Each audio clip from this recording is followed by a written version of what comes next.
പിതാവിന്റെയും പുത്രന്റെയും പരിശുദ്ധാത്മാവിന്റെയും നാമത്തിൽ ആമേൻ. നമുക്ക് പ്രാർത്ഥിക്കാം. കർത്താവായ ദൈവമേ, അങ്ങയുടെ ശക്തമായ സാന്നിധ്യം ഞങ്ങളോടൊപ്പം ഉണ്ട് എന്ന് ഞങ്ങൾ തിരിച്ചറിയുന്നു.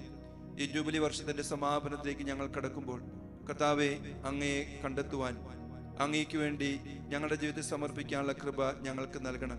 ഞങ്ങളുടെ സാധാരണ ജീവിതത്തിന്റെ അവസ്ഥകളിൽ അങ്ങയുടെ ശക്തമായ സാന്നിധ്യം തിരിച്ചറിയാൻ, ഓരോ കൊച്ചു പ്രവൃത്തിയും സാധാരണമായ സ്നേഹത്തോടെ ചെയ്യാനുള്ള കൃപ ഞങ്ങൾക്ക് ഓരോരുത്തർക്കും നൽകി അനുഗ്രഹിക്കണമേ. ആമേൻ. ഈശോയിലെ സ്നേഹമുള്ളവരെ, ജനുവരി മാസത്തിന്റെ 2-ാം ദിവസത്തേക്ക് നമ്മൾ കടക്കുമ്പോൾ ഇന്ന് നമ്മുടെ ചിന്തയ്ക്കായിട്ട് നമുക്ക് ലഭിച്ചിരിക്കുന്ന തിരുവചന ഭാഗം ലൂക്കായുടെ സുവിശേഷം 2-ാം അധ്യായം 51-ഉം 52-ഉം തിരുവചനങ്ങളാണ്. ഇങ്ങനെ വായിക്കുന്നു: പിന്നെ അവൻ അവരോടൊപ്പം പുറപ്പെട്ട് നസ്രത്തിൽ വന്ന് അവർക്ക് വിധേയനായി ജീവിച്ചു. അവന്റെ അമ്മ ഇക്കാര്യങ്ങളെല്ലാം ഹൃദയത്തിൽ സംഗ്രഹിച്ചു. യേശു ജ്ഞാനത്തിലും പ്രായത്തിലും ദൈവത്തിന്റെയും മനുഷ്യരുടെയും പ്രീതിയിലും വളർന്നു വന്നു. പ്രിയമുള്ളവരെ, നമ്മൾ കാണുന്നത് നസ്രത്തില് മറഞ്ഞിരിക്കുന്ന ജീവിതം ഈശോയുടെ ജീവിതമാണ്.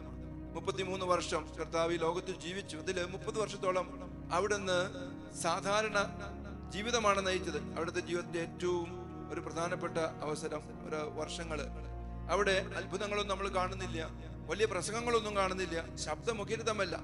എന്നാൽ ദൈവം അവിടത്തോടു കൂടെ ഉണ്ടായിരുന്നു എന്നുള്ളതാണ് പ്രധാനപ്പെട്ട കാര്യം. ഈ തിരുവചന ഭാഗം ഈ ദിവസം നമ്മളെ ദൈവം ഓർമ്മിപ്പിക്കുന്നത് പ്രധാനമായിട്ടും ദൈവം വലിയ വേദികളിൽ മാത്രമല്ല, ദൈവം ജീവിതത്തിന്റെ സാധാരണ മേഖലകളിലും നമ്മുടെ ജീവിതത്തിൽ ഇടപെടുന്നവനാണ്. ദൈവം അടുക്കളയിൽ ജോലി ചെയ്യുന്ന അമ്മമാരുടെ ജീവിതത്തില്, ഓഫീസിൽ ജോലി ചെയ്യുന്ന അപ്പന്മാരുടെ ജീവിതത്തില്, അതുപോലെ ശുശ്രൂഷയിലായിരിക്കുന്നവരുടെ ജീവിതത്തില്, രോഗി ശുശ്രൂഷയില് ഒക്കെ സാധാരണ ജീവിതത്തില് ദൈവം ഇടപെടുന്ന ദൈവമാണെന്ന് നമുക്ക് ഈ തിരുവചന ഭാഗം നമുക്ക് ഒരു ഉറപ്പ് നൽകുകയാണ്.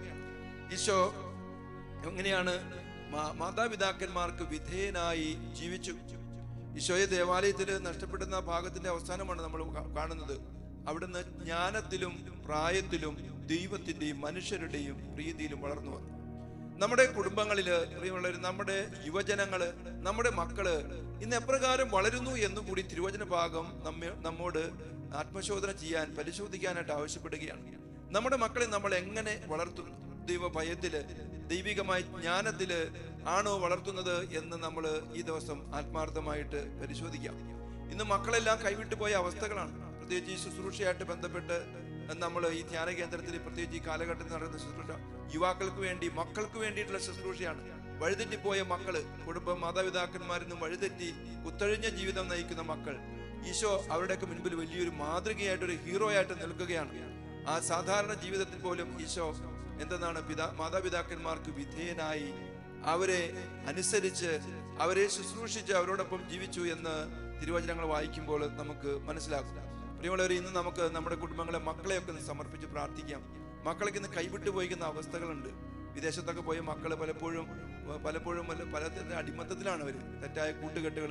അവിടെയൊക്കെ ആ അടിസ്ഥാനപരമായിട്ട് മക്കൾക്ക് വേണ്ടത് ഒരു ഫെയ്ത്ത് ഫോർമേഷൻ എന്ന് പറഞ്ഞ വിശ്വാസ പരിശീലനം, വിശ്വാസത്തിന് ആഴമുള്ള ജീവിതം, ഒരു അടിത്തറ അവർക്കുണ്ടെങ്കിൽ ഒരിക്കലും അവർ വഴിവിട്ട ജീവിതത്തിലേക്ക് പോവില്ല. തെറ്റുപറ്റിയാൽ തിരികെ വരും. ഇത് നമ്മൾക്ക് മക്കൾക്കുള്ള കാര്യങ്ങൾ അവർക്ക് അറിയില്ല, ദൈവത്തെക്കുറിച്ച് അറിയില്ല, വിശ്വാസം അറിയില്ല, പ്രാർത്ഥനകൾ അറിയില്ല.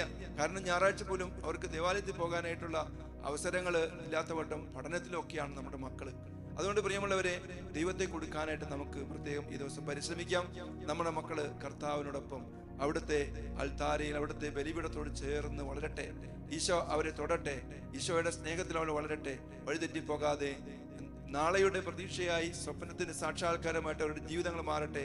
നമുക്കതിനായിട്ട് പ്രത്യേകം പ്രാർത്ഥിക്കാം. കർത്താവേ, നസ്രത്തിൽ മറഞ്ഞിരുന്ന അങ്ങയുടെ ജീവിതം, സാധാരണ ജീവിതം അങ്ങ് നയിച്ചു. മാതാപിതാക്കന്മാർക്ക് വിധേയനായി ജോലി ചെയ്ത് അധ്വാനിച്ച് ഇതോടെയൊക്കെ അങ്ങ് എപ്പോഴും പിതാവിന്റെ തിരുഹിതം നിറവേറ്റാൻ, അതുപോലെ മാതാപിതാക്കന്മാർക്ക് വിധേയനായിട്ട് ജീവിച്ചതുപോലെ ഞങ്ങളുടെ മക്കളും അങ്ങേ അറിഞ്ഞ് ജീവിക്കാനുള്ള കൃപാവരം നൽകി അനുഗ്രഹിക്കണമേ, ഇപ്പോഴും എപ്പോഴും എന്നേക്കും.